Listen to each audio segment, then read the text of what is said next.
네, 안녕하세요. 미국 주식 멘탈 케어하기 멘탈이 전부다입니다. 네, 오늘 4개의 빅테크 기업 애플, 아마존, 구글, 페이스북이 모두 실적 발표를 했죠. 아침에 간단하게 살펴보긴 했는데요. 네, 오늘은 그 중에서도 시가총액 1위 기업인 애플의 3분기 실적을 조금 더 자세히 알아보는 시간을 갖도록 하겠습니다.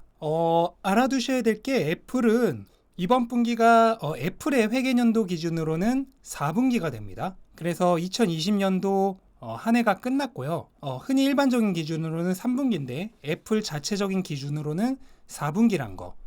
이거 꼭 알아두셨으면 좋겠고. 네, 그러면 본격적으로 하나씩 살펴보도록 하겠습니다. 우선 매출부터 살펴볼게요. 매출은 640억 7천만 달러로 전년 동기 대비해서는 1% 정도밖에 성장을 하지 못했는데요. 대신 시장 예측치인 630억 7천만 달러보다는 약간 높은 수치입니다. 그리고 순이익도 작년 동기 대비 7% 하락했고요. 그 다음에 주당 순이익 EPS도 73센트로 지난 동기 대비 4% 하락을 했고, 대신 시장 기대치였던 7센트보다는 한 4% 정도 더 높았습니다. 그리고 영업이익도 5% 정도 감소를 했고요. 그래서 시장 예측치보다는 조금이지만 더 높은 수치가 나오긴 했는데 작년 동기보다는 실적이 다 별로 안 좋아요. 가장 큰 이유는 역시 코로나 바이러스로 인해 아이폰 출시가 지연됐다는 거죠.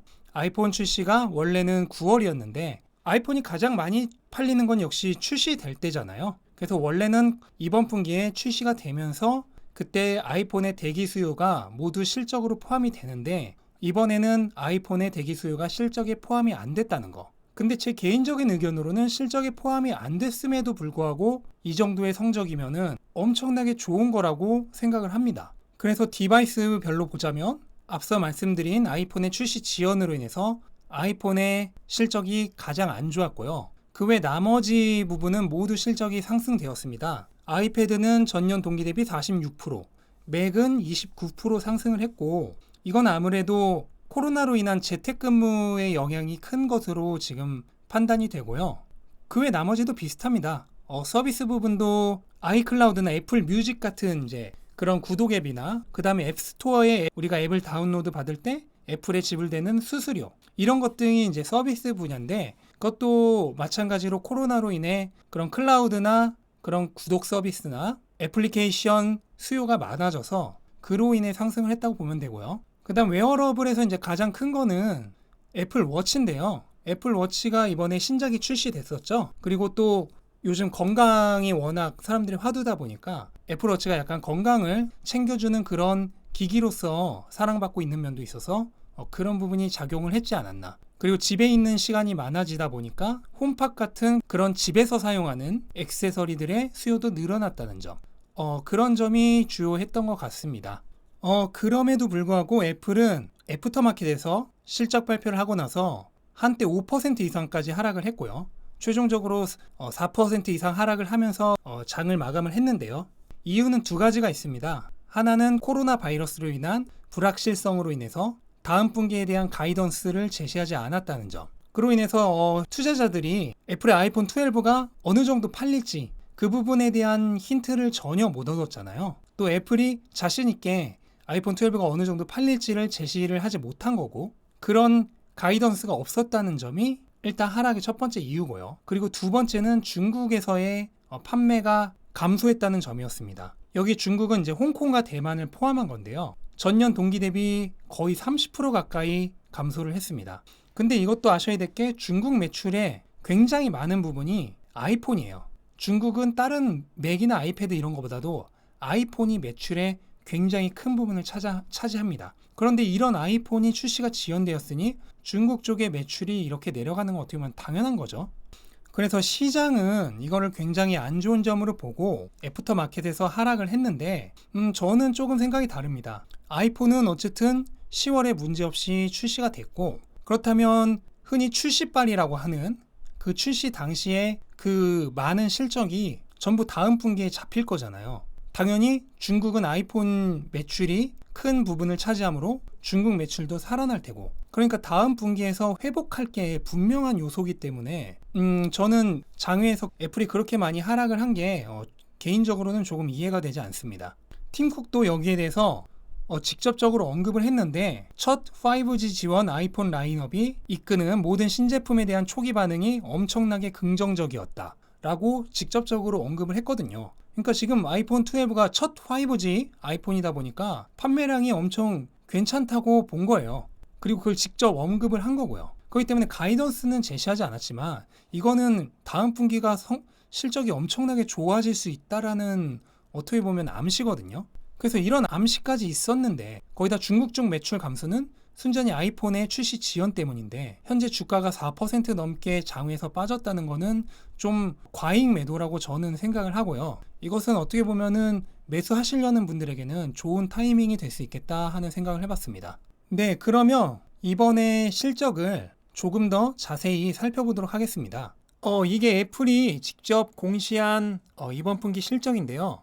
이런 걸로 설명드리면 눈에도 하나도 안 들어오고 그냥 바로 나가실 거잖아요. 그래서 제가 눈에 잘 들어오는 저만의 표로 중요한 항목만 넣어서 따로 실적표를 만들었습니다. 애플은 이번 분기가 4분기라 그랬죠. 그래서 기본적으로 애플은 바로 직전 분기, 그러니까 우리가 흔히 말하는 2분기, 그 다음에 애플로서는 3분기와 비교를 하는 것이 아니라 지난번 같은 분기, 그러니까 2019년 애플 기준으로는 4분기와 비교를 하는 것이 맞습니다. 왜냐하면 몇 분기냐 하는 시즌이 매출과 이익을 결정하는 굉장히 중요한 변수가 되는 기업이기 때문에 그래요. 그래서 우선은 매출을 보면은 제품 매출은 당연히 아이폰 출시가 안 됐으니까 내려갔는데 대신 코로나로 인해 여러 가지 서비스의 사용량이 많아지면서 서비스 매출이 올라갔죠. 그래서 총 매출은 비슷하고 그리고 지출도 거의 비슷해서 그로스 마진이라 그러죠. 총이익은 별로 차이가 나지 않습니다. 근데 영업 지출이 더 많아서 영업이익이 더 적었어요. 영업 지출이 더 많았던 거는 아무래도 자사의 가장 마진율 높고 킬링 제품인 아이폰이 아니라 다른 제품들, 맥이나 아이패드나 웨어러블 등 다른 제품들로 인해 수입을 올리다 보니까 그런 제품들은 아이폰보다 마진율도 낮고 하다 보니까 총이익 대비 영업이익이 전년 동기보다 적은 것으로 추정이 됩니다. 그래서 갭 순이익이 전년 동기 대비 10억 달러 정도 줄었습니다. 그리고 발행 주식 수는 애플은 자사주 소각을 계속 꾸준히 하는 기업이기 때문에 조금 줄었죠. 그래서 갭 EPS 주당 순이익은 73센트로 지난 동기 대비 4% 정도 하락을 한 모습입니다. 네, 그래서 주가는 오늘 애프터마켓에서 거의 5% 가까이 내리면서 끝이 났기 때문에 오늘은 당연히 하락을 하면서 시작을 하겠죠. 근데 그 이후로 어떻게 될지 그 어느 누구도 예측이 안 되는 거잖아요. 사람들이 바로 이거는 알고 보니까 별로 나쁜 게 아니었네 이러면서 말아 올릴지 아니면 전 저점이자 한 심리적 저항선인 100달러에서 102달러 부근까지 내려갈지 그리고 거기서 다시 말아 올릴지 아니면 그대로 뚫고 내려갈지 이거는 아무도 예측을 할 수 있는 사람이 없습니다. 그러니까 내가 자신이 없다. 애플을 사고 싶은데 어디까지 떨어질지도 모르겠고 떨어지면 멘탈이 흔들리지 않을 자신도 없다 하시면은 그냥 무조건 나눠서 사는 게 정답입니다. 예를 들어 장 열리자마자 하나 사고 그 다음에 전 저점이 한 103달러 부근에서 하나 사고 그 다음에 심리적 저항선인 100달러 부근에서 하나 사고 그리고 이전 갭 상승한 지점인 96달러 정도에서 하나 사고 그 다음에 더 내려갔다 싶으면은 물론 이 정도까지 내려갈 일은 저는 거의 없다고 보지만은 더 내려갔다 싶으면은 이전 저점인 88달러 부근에서 하나 사고 이런 식으로 최대한 나눠 사는 거예요. 가장 위험한 거는 오늘 사지 않으면 날아갈 것 같다고 생각을 해서 몰빵을 하는 겁니다. 자신이 없는데도 불구하고. 이런 조급함이 섣부른 매수 버튼을 누르게 만들어요. 그래서 몰빵해놓고 물려서 괴로워하시는 분들 계시는데 내가 애플에 대해 그 정도의 확신이 없다 싶으면은 무조건 나눠서 사는 게 맞습니다. 한 방에 들어가지 마세요. 오늘이 아니면 날아갈 것 같아. 이런 조급한 마음 절대 가지실 필요 없습니다. 날아가도 상관없어요. 애플이 아니라 다른 주식으로도 얼마든지 돈을 벌 수 있습니다. 꼭 애플로 벌어야 될 필요가 없어요. 그러니까 오늘 안 사면 날아갈 것 같다는 생각을 해서 애플에 대한 확신이 없는데도 몰빵을 하는 그런 매수는 저는 추천드리지 않습니다. 대체로 조급하게 거래하면 느긋하게 거래할 때보다 손해보는 경우가 많습니다. 그러니까 절대로 조급해하지 마시라는 거 분명히 말씀드리겠습니다. 네, 그리고 내일은 아마존에 대한 분석을 할 건데요. 아마존 분석하면서는 확신이 없는 기업은 나눠서 사야 되지만 제가 항상 하는 말, 확신이 있는 기업은 그냥 돈 있을 때마다 사라. 왜 그래야 하는지 확신이 있는 기업의 거래 방법에 대해서 내일 아마존에 대해서 얘기를 하면서 같이 설명을 드릴게요. 이것도 많이들 질문을 주시는 부분이어서 네, 오늘은 여기까지로 하겠습니다. 내일은 아마존에 대해서 하고 구글과 페이스북은 이게 할 타이밍이 나올지 모르겠네요. 뭐 안 되면 어쩔 수 없는데 가능하면은 두 개 기업을 묶어서라도 간략하게라도 좀 분석을 하고 싶은데 그거는 제가 상황을 봐서 하도록 하겠습니다. 영상이 도움이 되셨다면 구독과 좋아요 부탁드리고요. 네, 끝까지 봐주셔서 감사합니다. 이만 마치겠습니다.